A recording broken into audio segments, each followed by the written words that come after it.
वो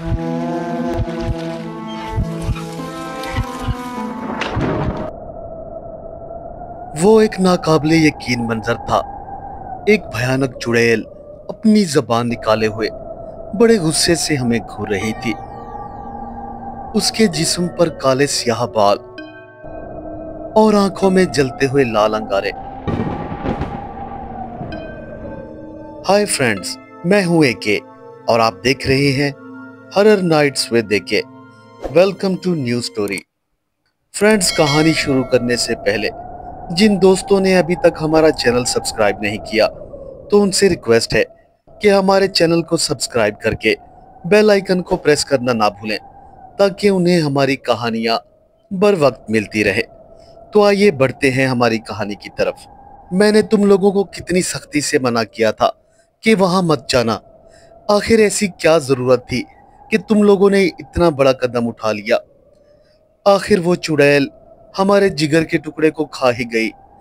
ये सिर्फ और सिर्फ तुम लोगों की बेवकूफ़ी की वजह से हुआ है। ताया जी आहत पर बरस रहे थे और जबकि बिलाल अपना सर झुकाए उनकी डांट सुन रहा था। लेकिन अब हो भी क्या सकता था। उनका कजन असद अब इस दुनिया में नहीं रहा था। सिवाय पछतावे के भला अब वो और कर भी क्या सकते थे।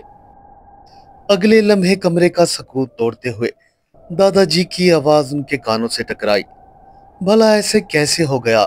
मुझे पूरी बात बताओ। मुझे तो यकीन नहीं हो रहा कि मैंने अपने असद को अपने हाथों से जमीन में उतार दिया है। दादाजी की ये बात सुनकर हम सब शर्मिंदगी महसूस कर रहे थे। ऊपर से असद का गम था कि जो हमें दिल ही दिल में खाए जा रहा था। दादाजी की कड़वी कसीली बातें सुनकर आखिरकार आहत बोल पड़ा। वो दादाजी, कल रात हम तीनों कमरे में बैठे बातें कर रहे थे कि बातों ही बातों में हमारे पर दादाजी की पुरानी हवेली की बात चल निकली। मैं तो इस हवेली के बारे में कुछ भी नहीं जानता था, लेकिन बिलाल और असद की बातें सुनकर मुझे भी पुरानी हवेली देखने का मन हुआ। पहले पहल तो असद ने हमें बताया कि ताया जी और दादाजी ने हमें उस हवेली जाने से सख्त मना किया हुआ है, लेकिन फिर हमारी जिद पर वो भी वहां जाने पर तैयार हो गया, क्योंकि हम सब ने उस हवेली के बारे में इतनी बातें सुन रखी थी कि हमें बार बार उस हवेली को देखने का इश्तियाक हो रहा था। खैर, हम तीनों ने फैसला किया कि आज रात ही हवेली देखने जाएंगे। बस फिर क्या था, हवेली पहुंचने के बाद हमने वहां एक बड़ा सा ताला लगा हुआ देखा। मैंने सवालिया नजरों से असद की जानिब देखा तो वो किसी तोते की तरह फर फर बोलने लगा। यार, ये ताला हमारे बड़े दादाजी ने लगवाया था। कहते हैं कि इस हवेली में किसी चुड़ैल का साया है। खैर, जो कुछ भी है ये तो अंदर चलकर ही मालूम होगा। लेकिन इतना याद रहे कि अब्बा जी ने एक बार हमें ये भी बताया था कि आज से 60 साल पहले हमारे दादाजी पर कोई चुड़ैल फरिश्ता हो गई थी। हालांकि दादाजी को बहुत से आंवलों को दिखाया गया, मगर वो चुड़ैल इतनी जिद्दी थी कि आखिरकार इस हवेली में घर कर गई। आखिर एक दिन उस चुड़ैल से तंग आकर हमारे पुरखों ने यह फैसला किया कि इस हवेली को हमेशा हमेशा के लिए छोड़कर किसी और जगह शिफ्ट हो जाना चाहिए। बस उस दिन के बाद ये हवेली पिछले 60 सालों से बंद पड़ी हुई है। हम तीनों ही रात के वक्त चुपके चुपके घर से निकल गए और अगला दिन भी सफर में गुजारा। जब हम हवेली पहुंचे तो वहां पहुंचते पहुंचते शाम हो गई। एक तो पूरे दिन का सफर और ऊपर से रात होने को आई थी। हम तीनों ही थके हुए थे, लिहाजा हम दीवार फलांग कर हवेली के अंदर दाखिल हो गए। उधर असद हमारे बिल्कुल ठीक सामने चल रहा था, क्योंकि उसने अपने मोबाइल फोन की रोशनी में हमें रास्ता दिखाना था। हवेली के वसी और सहन से चलते हुए हम आखिरकार हवेली के अंदर दाखिल हो गए। वहां पर लगे हुए बिजली के पुराने बोर्ड धूल से अटे हुए थे। खैर, मैंने जैसे ही स्विच को हाथ लगाया तो मुझे अंधेरे में किसी औरत के हाथ का लम्स महसूस हुआ। मैंने फौरन ही घबरा कर अपना हाथ पीछे की जानिब खींच लिया। कौन है? कौन है वहां? मुझे यूं घबराता देखकर असद एकदम से फिक्रमंद हो गया। यार, यहाँ भी कोई था। मेरे हाथ से अचानक किसी लड़की का हाथ टकराया है। मैं एकदम से घबरा कर असद की जानिब देखने लगा। अरे क्या मतलब? असद ने हैरानी से मेरी जानिब देखते हुए कहा। मुझे लगता है ये तुम्हारा वहम होगा। इतना कहकर वो अंधेरे में मेन स्विच के बटनों को टटोलने लगा। उसने जैसे ही एक बटन दबाया तो पूरी हवेली रोशनी में नहा गई। हम तीनों इस बात पे हैरान थे कि इतनी दिहाइयां गुजर जाने के बावजूद इस हवेली में अब भी बिजली मौजूद थी। और तो और हमारी हैरत में उस वक्त इजाफा हुआ कि जब हम कमरे में दाखिल हुए, यहाँ रखी हुई हर चीज इंतहाई निफासत से संभाली गई थी। धूल मट्टी का तो नामो निशान ही नहीं था। हमने दिल में यही सोचा कि दादाजी ने यहाँ कोई ना कोई मुलाजिम रखा होगा जो हफ्ते में एक बार इस हवेली की सफाई जरूर किया करता है। तभी तो ये हवेली अंदर से किसी महल की तरह लग रही थी। मैंने इतनी बड़ी हवेली अपनी जिंदगी में पहली बार देखी थी। बस फिर क्या था, मैंने जी खोलकर तारीफ की। इतने में बिलाल अपनी जगह से उछल खड़ा हुआ। क्या हुआ बिलाल, तुम अचानक से क्यों उठ खड़े हुए? मैंने और असद ने सवालिया नजरों से उसकी जानिब देखा। वो इतना घबराया हुआ लग रहा था कि जैसे उसे किसी बिच्छू ने काट लिया हो। यार, मुझे लग रहा है कि अभी मेरे पास कोई आकर बैठा था और उसने मेरे कंधे पे भी हाथ रखा। लेकिन उसकी ये बात सुनकर हम दोनों ही खिलखिला दिए। अरे बुद्धू, इतना लंबा सफर करने की वजह से तुझे वहम हो गया है और शायद उस चुड़ैल की बातें भी अब तक तुझे याद आ रही हैं। ऐसा करके उसकी तमाम बातें अपने जहन से निकाल दे और चुपचाप बेड पर सो जा।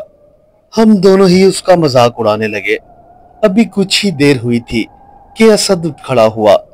अबे मुर्दो, कब से लेटे हुए हो? चलो चल के पूरी हवेली देखते हैं।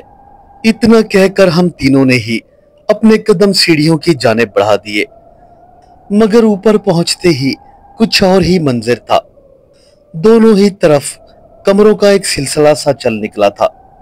हम तमाम कमरों का जायजा लेते हुए मुसलसल आगे बढ़ रहे थे कि मुझे अपने साथ किसी के चलने की आहट सी महसूस हुई।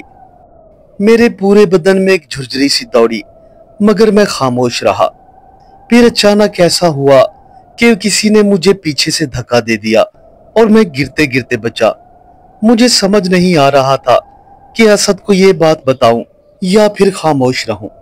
खैर, मैंने हिम्मत करके असद को आवाज दी। यार असद, काफी वक्त हो गया है। मुझे लगता है कि अब हमें यहाँ से चलना चाहिए। रात गहरी हो रही है। सब के सब बहुत फिक्रमंद होंगे। आखिर हम बिना बताए यहाँ जो आ गए हैं। मैंने जल्दी जल्दी से अपनी बात खत्म की। अरे हाँ हाँ यार, जरा सब्र तो कर, अभी तो आए हैं। अरे वो देखो, मुझे लगता है शायद यही दादाजी का कमरा था। चलो अंदर चलकर देख लेते हैं। इतना कहकर असद ने कदम आगे बढ़ाया और दरवाजे को खोलने की कोशिश करने लगा। लेकिन दरवाजा काफी अरसा बंद होने के बाद शायद बुरी तरह से जंग आलूद हो चुका था। एक अनजाना सा खौफ मुझे अंदर ही अंदर से खाए जा रहा था। शायद उस वक्त अगर मेरी अकल काम करती तो हम कुछ समझ पाते कि आखिर हवेली के बाकी कमरों के दरवाजे तो खुले थे, लेकिन ये कमरा क्यों बंद है? असद की लाख कोशिश करने के बावजूद वो दरवाजा था कि खुलने का नाम ही न ले रहा था। बाहर से भी कोई ताला नहीं लगा था, अंदर से ही किसी ने चुटकनी चढ़ा रखी थी। यार असद, मुझे तो ऐसा लगता है कि जैसे किसी ने दरवाजा अंदर से बंद कर दिया है। चलो आओ हम तीनों ही जोर लगाकर इस दरवाजे को तोड़ने की कोशिश करते हैं। फिर हम तीनों ने मिलकर दरवाजे पर जरबे लगाई और इस बार दरवाजा एक जोरदार आवाज के साथ खुलता चला गया। दरवाजा खुलते ही हम तीनों अंदर की तरफ लुढ़कते चले गए। अभी हम संभलने ना पाए थे कि एक भयानक सी चीख हमारे कानों में सुनाई दी। वो मंजर इंतहाई भयानक और खौफनाक था। हमने कभी भी ये न सोचा था कि ये नाकाबिले यकीन मंजर आज हम अपनी आंखों से देखेंगे। हमारे ठीक बिल्कुल सामने एक बहुत ही भयानक चुड़ैल अपनी सुर्ख जबान लहलहा रही थी। उसकी आंखों में ठाठे मारता हुआ गुस्सा हमें चेतावनी दे रहा था कि आखिर हम लोग यहाँ कैसे आ गए। वो टिकटिकी बांधे गुस्से से हमें घूर रही थी। उसके पूरे जिस्म पर काले काले स्याह बाल थे और आंखें तो ऐसे थी कि जैसे लाल अंगारे अभी के अभी बाहर उबल पड़ेंगी। अचानक ही मेरी नजर उसके नाखूनों की जानिब पड़ी। नाखूनों की लंबाई इतनी थी कि नापना मुश्किल था।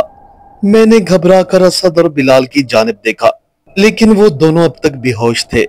असद, बिलाल, जल्दी करो, होश में आओ, भागो यहाँ से। शायद वो दोनों इस चुड़ैल को देखते ही बेहोश हो चुके थे। मैंने उन दोनों को बुरी तरह से झिझोड़ा तो जैसे वो एकदम से उस सकते से बाहर निकल आए। हम तीनों ही गिरते पड़ते उल्टे कदमों के साथ दरवाजे की तरफ वापस भागे। हम जल्द से जल्द इस हवेली से बाहर निकल जाना चाहते थे, लेकिन अचानक ही असद का पांव फिसला और वो मुंह के बल जमीन पर गिर गया।